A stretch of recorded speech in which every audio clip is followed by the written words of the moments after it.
أعوذ بالله من الشيطان الرجيم. قل هذه سبيلي أدعو إلى الله على بصيرة أنا ومن اتبعني وسبحان الله وما أنا من المشركين.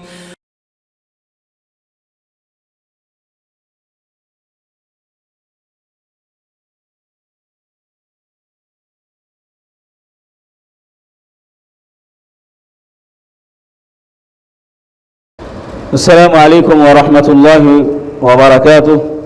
الحمد للہ کفا وسلام علی عبادہ الذین اصطفى اما بعد. محترم سامعین، ہم نے اس سے پہلی نشست میں آپ کے سامنے قرآن مجید کب نازل ہوا، کس رات نازل ہوا اور اس کی حکمت کیا، کس پر نازل ہوا، کس کی طرف سے نازل ہوا، اور قرآن مجید ہمارے اسلاف سلف صالحین قرآن مجید کے ساتھ ان کا لگاؤ، ان کا کردار، ان کا رول کیا رہا، اس سلسلے میں ہم نے بیان کیا. اب اس نشست میں ہم آپ کو یہ بتانا چاہتے ہیں کہ کیا قرآن مجید ہم کیوں پڑھیں گے؟ کیا قرآن مجید کو سمجھ کر پڑھنا ہے، اس پر عمل کرنا ہے یا نہیں؟ اس بارے میں ہم آپ کو بتانا چاہتے ہیں. تو قرآن مجید کے تعلق سے اللہ تبارک و تعالیٰ نے فرمایا ان الذين يتلون كتاب الله وأقاموا الصلاة وأنفقوا مما رزقناهم سرا وعلانية يرجون تجارة لن تبور ليوفيهم أجورهم ويزيدهم من فضله إنه غفور شكور.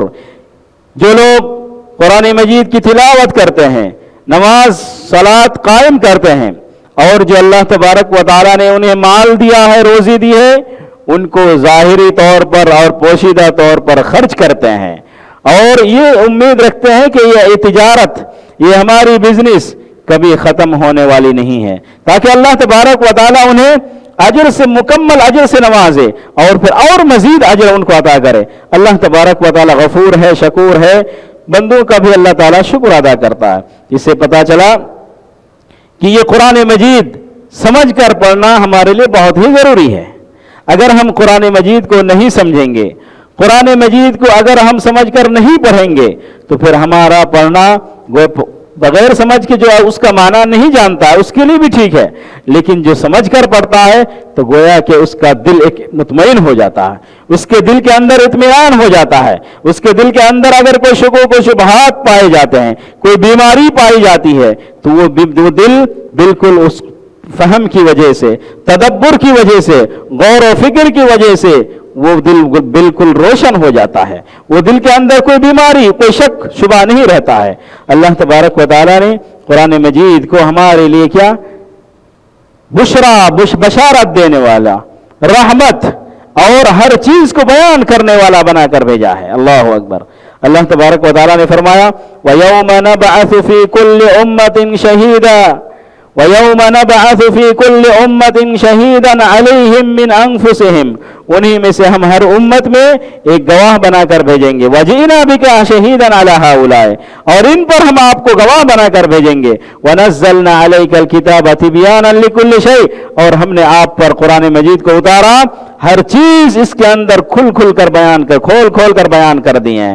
ایک دم واضح ہے یہ تبیانا لکل شیء، ہر چیز کو بیان کرنے والی کتاب ہے. اس کے اندر ہدایت ہے، اس کے اندر رحمت ہے، اس کے اندر مسلمانوں کے لیے بشارت ہے، خوشخبری ہے. اللہ اکبر. یہ کتنی بڑی بات ہے. اللہ تبارک و تعالیٰ نے اور فرمایا وَهَذَا كِتَابٌ أَنزَلْنَاهُ مُبَارَكٌ فَاتَّبِعُوهُ وَاتَّقُوا لَعَلَّكُمْ تُرْحَمُونَ. یہ بابرکت کتاب ہے، ہم نے آپ پر نازل کیا ہے، تم اس کی اطاعت کرو. وَاتَّقُوا لَعَلَّكُمْ تُرْحَمُونَ. اور تم اللہ تبارک و تعالیٰ سے ڈرو، اللہ تعالیٰ تمہارے اوپر رحم فرمائیں گے. اللہ اکبر. ان هذا القرآن يهدي للتي هي اقوم. یہ قرآن مجید جو سیدھا راستہ ہے، جو آسان راستہ ہے، جو سب سے زیادہ ہموار، جو سب سے زیادہ صحیح اور بہترین جو راستہ اس کی طرف ہدایت دینے والا ہے، جو سب سے زیادہ مضبوط راستہ ہے اسی کی طرف ہدایت دینے والا ہے. وَيُبَشِّرُ الْمُؤْمِنِينَ الَّذِينَ يَعْمَلُونَ الصَّالِحَاتِ. اور وہ ان مومنوں کو یہ بشارت دیتا ہے، خوشخبری سناتا ہے جو مومنین نیک عمل کرتے ہیں ان لہم اجرا کبیرا کہ ان کے لیے بہت بڑا اجر ہے. اللہ اکبر. اس قرآن مجید کے اندر شفا بھی ہے. وَنُنَزِّلُ مِنَ الْقُرْآنِ مَا هُوَ شِفَاءٌ وَرَحْمَةٌ لِّلْمُؤْمِنِينَ. اس قرآن مجید کے اندر جو ہم آپ کے اوپر نازل کیے ہیں یا نازل کرتے ہیں ان کے اندر شفا بھی ہے اور مومنوں کے لیے رحمت بھی ہے. وَلَا يَزِيدُ الظَّالِمِينَ إِلَّا خَسَارًا. اور ظالم لوگ تو خسارے میں ہی رہتے ہیں. اللہ اکبر. اس کے بعد اللہ تبارک و تعالیٰ نے فرمایا لوگوں کو ابھارا ہے, لوگوں کو ترغیب دلایا ہے کہ اے لوگوں تم قرآن مجید کو کثرت سے تلاوت کرو اور لیکن سمجھ کر کرو. فرمایا اللہ تبارک و تعالیٰ نے افلا يتدبرون القرآن, کیا یہ قرآن میں تدبر نہیں کرتے ہیں, کیا قرآن کو سمجھ کر نہیں پڑھتے. وَلَوْ كَانَ مِنْ عِنْدِ غَيْرِ اللَّهِ لَوَجَدُوا فِيهِ اخْتِلَافًا كَثِيرًا. اگر یہ قرآن مجید اللہ کے علاوہ کسی دوسرے کی طرف سے ہوتا تو اس کے اندر بہت سارے اختلافات پائے جاتے. اللہ تبارک و تعالیٰ نے فرمایا اور ایک جگہ پر افلا يتدبرون القرآن ام على قلوب اقفالها کہ یہ قرآن مجید پہ غور و فکر کیوں نہیں کرتے, کیا ان کے دلوں پہ مہر لگا دیا گیا ہے, کیا ان کے دلوں پہ اللہ تبارک و تعالیٰ نے تالے لگا دیے ہیں. نہیں, ہرگز. ہمیں چاہیے کہ ہم قرآن مجید کی تلاوت تدبر کے ساتھ کریں, اس کے معنی اور مفہوم کے ساتھ کریں. اللہ تبارک و تعالیٰ نے تدبر کرنے کا حکم دیا ہے, غور و فکر کرنے کا ہمیں حکم دیا ہے. فرمایا کتاب انزلناہ الیک مبارک, یہ کتاب ہے جو ہم نے آپ پر بابرکت بنا کر نازل کیا ہے. لیدبروا آیاتہ, تاکہ اس کے اندر جو نشانیاں ہیں, جو آیات بیان کیے ہیں, یہ سب ہمارے لیے کیا اس میں غور و فکر کرے. ولیتذکر اولو الالباب, اور یہ قرآن مجید اولو الالباب جو مغز والے ہیں, جو دماغ ہیں, جو عقل مند ہیں, ان کے لیے نصیحت ہے, اس سے نصیحت حاصل کر. اللہ اکبر. اس لیے ہمیں چاہیے. اللہ تبارک و تعالیٰ نے اور فرمایا افلم يدبروا القول ام جاءهم ما لم يأت آباءهم الاولین, کیا اس قول کے بارے میں یہ غور و فکر نہیں کرتے ہیں, قرآن مجید کے تعلق سے یہ غور و فکر سے کام نہیں لیتے ہیں. کیا ان کے پاس ایسی چیز آ گئی ہے جو ان کے باپ داداؤں کے پاس نہیں آئی. ان کے اوپر قرآن مجید پر اللہ تبارک و تعالیٰ نے غور فکر کرنے کے لیے ابھارا ہے. اللہ اکبر. قرآن مجید ایک ایسی کتاب ہے, اللہ نزل احسن الحدیث کتابا متشابہا, یہ اللہ تبارک و تعالیٰ نے بہترین کلام نازل کیا ہے. یہ کتاب متشابہا, ایک دوسرے سے مشابہت رکھنے والی کتاب ہے. کتابا متشابہا مثانیہ تقشعر منہ جلود الذین یخشون ربهم. اس قرآن مجید سے, اس کی تلاوت سے ان لوگوں کے دل, ان لوگوں کے چمڑے کیا ہوتے, اللہ تبارک و تعالیٰ کے ڈر سے کانپنے لگتے ہیں, ڈرنے لگتے ہیں, سہم رہتے ہیں, ان کے اندر ایک ڈر اور سہم پیدا ہو جاتا ہے. ثم تلین جلودهم وقلوبهم الى ذکر اللہ, پھر وہ ان کے دل اور ان کے چمڑے اللہ تبارک و تعالیٰ کے ذکر کی طرف دوڑ پڑتے ہیں, نرم ہو جاتے ہیں. ذالک ھدی اللہ یہدی بہ من یشاء, یہ اللہ تبارک و تعالیٰ کی طرف سے ہدایت ہے, اللہ جسے چاہے ہدایت دے. ومن یضلل اللہ فما لہ من ہاد, اور اللہ جس کو ہدایت نہ دے تو اس کے لیے کوئی ہدایت دینے والا نہیں. اللہ تعالیٰ جس کو گمراہ کرنا چاہے اس کے لیے کوئی ہدایت دینے والا نہیں. اللہ اکبر. اللہ تبارک و تعالیٰ نے اور فرمایا الم یعن للذین آمنوا ان تخشع قلوبهم لذکر اللہ, کیا وہ وقت آیا نہیں کہ وہ لوگ جو ایمان لائے اللہ تبارک و تعالیٰ کے ذکر سے ان کے دل ڈر جائے, ان کے دل ڈر جائے. وما نزل من الحق, اور یہ اللہ تبارک و تعالیٰ کی طرف سے نازل کردہ حق ہے. ولا يكونوا كالذين اوتوا الكتاب من قبل فطال عليهم الامد فقست قلوبهم وكثير منهم فاسقون. اور ایسے نہ ہو جانا کہ یہ لوگ جن سے پہلے جن کو کتابیں دی گئی تو ان کے اوپر لمبا وقفہ ہو گیا, لمبی مدت ہو گئی, تو اس کی وجہ سے ان کے دل بہت زیادہ سخت ہو گئے اور ان میں سے بہت سارے لوگ فاسق ہیں. اللہ اکبر. اللہ تبارک و تعالیٰ نے قرآن مجید کو سمجھ کر پڑھنے والوں کے تعلق سے فرمایا انما المؤمنون الذین اذا ذکر اللہ وجلت قلوبهم. یہ مومنون تو حقیقی معنی میں مومن تو وہ ہے جن کے پاس قرآن مجید جب اللہ کا ذکر کیا جائے ان کے دل لرز جاتے ہیں, ان کے دل کانپ اٹھتے ہیں. وَإِذَا تُلِيَتْ عَلَيْهِمْ آيَاتُهُ زَادَتْهُمْ إِيمَانًا, اور جب ان کے سامنے قرآن مجید کی آیات یا اللہ تبارک و تعالیٰ کی کوئی بھی نشانی بیان کی جاتی ہے تو پھر وہ ایمان میں ان کا اضافہ ہو جاتا ہے. وَعَلَىٰ رَبِّهِمْ يَتَوَكَّلُونَ, اور یہ اللہ تبارک و تعالی اپنے رب کے اوپر بھروسہ کرتے ہیں. اللہ اکبر, سبحان اللہ. ہمارے وہ لوگ کیا کرتے تھے؟ سجدے میں گر جاتے تھے اور ان کا ایمان بہت زیادہ تازہ ہوتا تھا. اللہ تبارک و تعالی نے فرمایا قُلْ آمِنُوا بِهِ أَوْ لَا تُؤْمِنُوا, اے لوگو آپ کہہ دیجئے اے محمد صلی اللہ علیہ وسلم, چاہے تم اس پر ایمان لے آؤ یا نہ لے آؤ, ان الذین اوتوا العلم من قبلہ اذا یتلی علیہم یخرون للاذقان سجدا, اس لیے کہ جو لوگ, بے شک کہ جو لوگ علم دیے گئے ان سے پہلے جو علم والے ہیں, جب ان پر اللہ تبارک و تعالیٰ کی کوئی آیت, اللہ تعالیٰ کی کوئی نشانی بیان کی جاتی, تلاوت کی جاتی, یخرون للاذقان سجدا, تو یہ فوراً سجدے میں گر جاتے. ویقولون سبحان ربنا ان کان وعد ربنا حقا. اللہ اکبر, یہ کہتے ہیں کہ اللہ تبارک و تعالی ہمارا رب کیا ہے؟ پاکیزہ ہے, ہر عیب سے, ہر نقص سے, ہر بری چیز سے پاک ہے, منزہ ہے. ہمارے رب کا وعدہ تو حق ہے, اللہ ہونے والا ہے. وَيَخِرُّونَ لِلْأَذْقَانِ يَبْكُونَ وَيَزِيدُهُمْ خُشُوعًا, اور پھر اللہ تبارک و تعالیٰ کے لیے یہ سجدے میں گر جاتے ہیں اور پھر خشوع خضوع ان کے اندر زیادہ ہو جاتا. اللہ اکبر. اس لیے ہمیں چاہیے کہ ہم اللہ تبارک و تعالیٰ کے کلام کو سمجھ کر پڑھیں. ہم اگر سمجھ کر پڑھیں گے تو ہمارا دل لرزے گا, ہمارے دل کے اندر اللہ تبارک و تعالیٰ کا خوف پیدا ہوگا. اگر ہم قرآن مجید کو نہیں سمجھیں گے تو گویا کہ پھر ہم کچھ نہیں سمجھ رہے ہیں. اگر آپ نہیں بھی سمجھتے ہیں تب بھی آپ قرآن مجید کو تلاوت کیجئے, قرآن مجید کی تلاوت آپ کثرت سے کیجئے, ہم یہ نہیں کہتے ہیں, لیکن آپ اگر سمجھ کر پڑھ رہے ہیں تو سب سے اچھی بات ہے.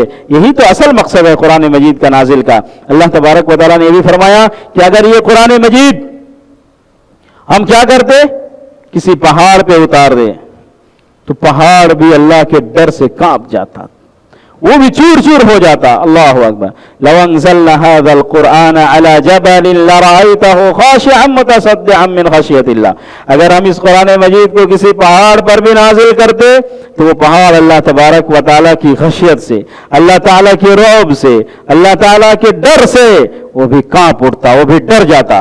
وَتِلْكَ الْأَمْثَالُ نَضْرِبُهَا لِلنَّاسِ لَعَلَّهُمْ يَتَفَكَّرُونَ, یہ سب مثالیں ہم اس لیے بیان کرتے ہیں تاکہ یہ غور و فکر کرے. اللہ اکبر.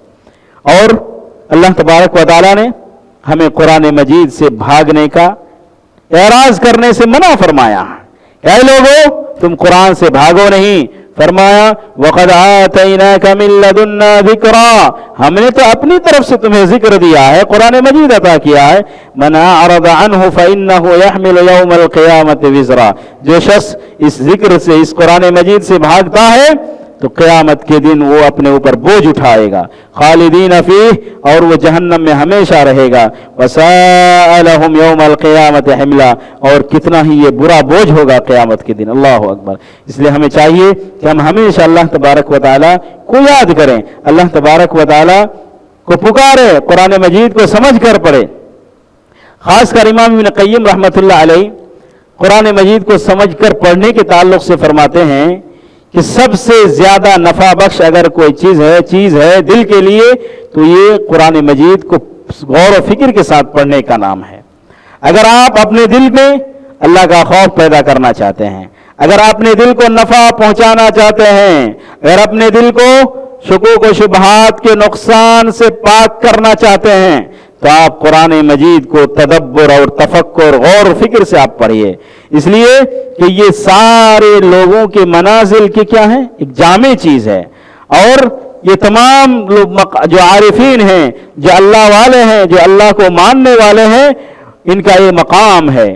اور اس کی وجہ سے لوگوں کے درمیان یہ آپ کے دل میں محبت اور شوق پیدا ہوتی ہے. جب آپ قرآن کو سمجھ کر پڑھیں گے تو آپ جنت کا شوق شوقین بنیں گے، آپ اللہ تبارک و تعالیٰ سے محبت کرنے والے بنیں گے، آپ اللہ تبارک و تعالیٰ سے خوف کھانے والے بنیں گے، آپ اللہ تبارک و تعالیٰ کی ذات سے امید کرنے والے ہوں گے، آپ اللہ تبارک و تعالیٰ کی طرف گڑ گڑانے والے ہوں گے، آپ اللہ تبارک و تعالیٰ کے اوپر بھروسہ کرنے والے ہوں گے، آپ اللہ تبارک و تعالیٰ کے لیے شکر گزار بندے ہوں گے، آپ اللہ تبارک و تعالیٰ کے لیے صبر کرنے والے ہوں گے۔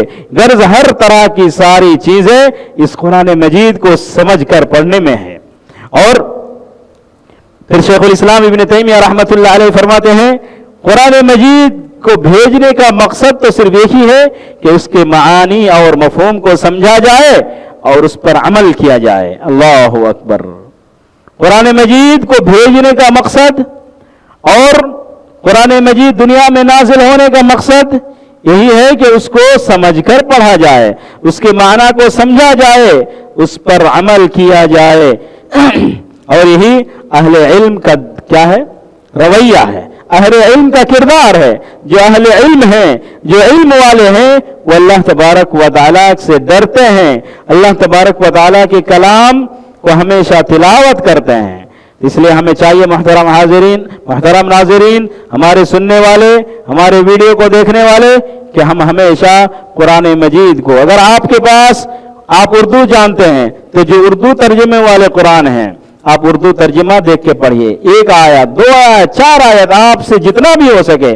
آپ تمل جاننے والے ہیں، آپ تمل اپنی مادری زبان پہ آپ اس قرآن مجید کو سمجھیے۔ آپ ہندی جاننے والے ہیں، آپ انگلش جاننے والے ہیں، غرض آپ ہر طرح کی زبان میں اللہ کے فضل و کرم سے اس کا ترجمہ، قرآن کریم کے معنی کا ترجمہ ہو چکا ہے، اس کی تفسیر بھی ہو چکی ہے، تو آپ اس کو سمجھ کر اگر پڑھیں گے تو آپ کے اندر، آپ کے دل میں زیادہ اثر کرے گا، آپ کا دل قرآن مجید کی تلاوت سے زیادہ مطمئن ہوگا اگر آپ اس کو سمجھ کر پڑھیں گے تبھی۔ اگر آپ سمجھ کر نہیں پڑھیں گے ضرور اثر ہوگا، لیکن سمجھنے اور نہ سمجھ کر پڑھنے میں دونوں میں بہت بڑا فرق ہے۔ تو اللہ تبارک و تعالیٰ سے دعا ہے کہ اللہ تبارک و تعالیٰ ہمیں قرآن مجید کو کثرت سے پڑھنے اور پھر اس پر عمل کرنے، اس کے معنی اور مفہوم کو سمجھنے کی توفیق عطا فرمائے اور ہمارے ایمان میں اضافہ فرمائے، ہمارے ایمان کو بڑھائے۔ اللہ تبارک و تعالی ہماری دعاؤں کو قبول فرمائے۔ اللہ تبارک و تعالی ہمارے رمضان کو، ہمارے روزے کو، ہماری عبادت کو قبول فرمائے۔ آمین۔ وآخر دعوانا الحمد للہ رب العالمین۔